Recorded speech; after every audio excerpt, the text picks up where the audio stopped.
So ayun guys, welcome back sa aking vlog.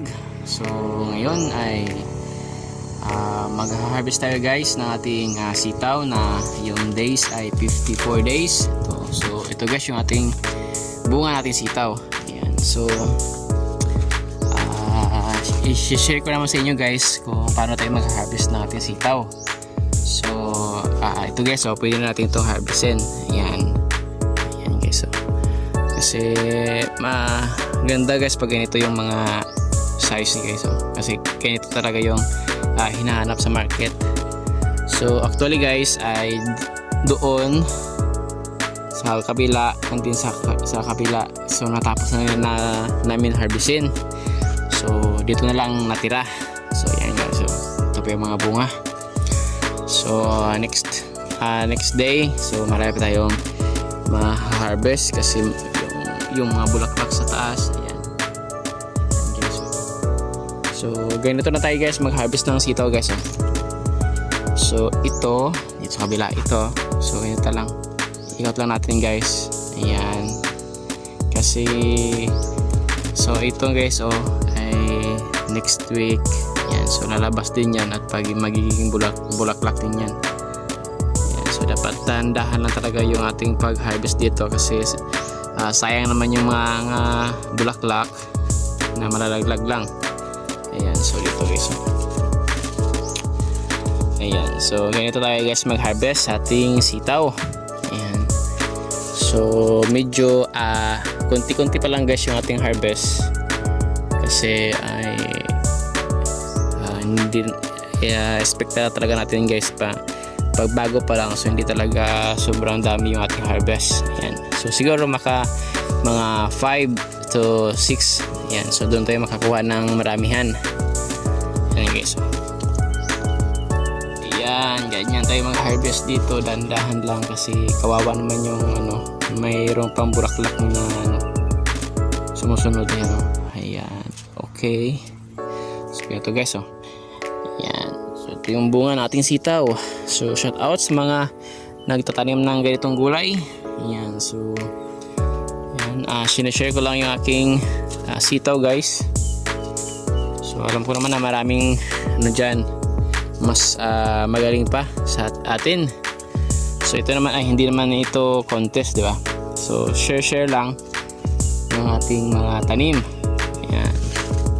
So meron akong ideya, i-share ko din yan. And then pag meron din kayong mga ideya, so pwede natin dyan i-apply sa ating taniman. Ayan. So, so yung harvest natin ito pa. Ayan. So magaganda talaga yung sitaw guys pag first talaga harvest kasi sobrang haba. So merong nasa kalating metros, meron ding sobra pa. Yan, so malapit na mag 1 meter. Yan guys, ganyan tayo guys mag-harvest dito sa ating farm. Yan, so shout out sa mga followers, viewers. So kamusta po kayo? So sana wag niyo kalimutang mag-follow and share naman yung mga vlog ko guys. Rotor TV ang inyong farmer dito po sa Ibisan, Capiz. Ayan, so ayan guys. Ayan, so ayan, ito pa. So ganyan lang tayo mag-harvest dito guys ng ating tanim. Ayan. So napakadami ng dahon. So ayan guys, hindi pa natin talaga maano yung ating sitaw kasi napakadami yung dahon. So napakataba yung lupa. Ayan. So ito guys ay saan na lang ito natin kunin kasi sayang naman pag hindi pa lumaki. Ayan. So ito na guys. So ito na guys yung ating harvest ngayon. So ayan, napaka guys, ganda agay. Ayan. So yan guys yung ating harvest. So hindi pa talaga totally madami, pero maraming salamat sa Panginoon. Ayan, so binigyan na tayo ng bunga guys, unti-unti meron na tayong harvest. So siguro nasa dalawat kalahati or 3 kilos lang yan. Yan. So yan guys, oh. Yan. Yan yung ating unang harvest. Yan. So yan lang guys yung masishare ko ngayon sa araw na to. So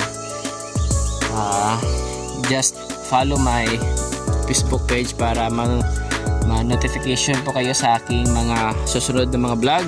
Yan. So sana huwag nyo kalimutang i-share and i-follow yung mga vlog ko guys. So yan lang guys. So ito po ang inyong farmer dito sa Ibisan Capiz, Rotor TV. Bye bye po. Good luck.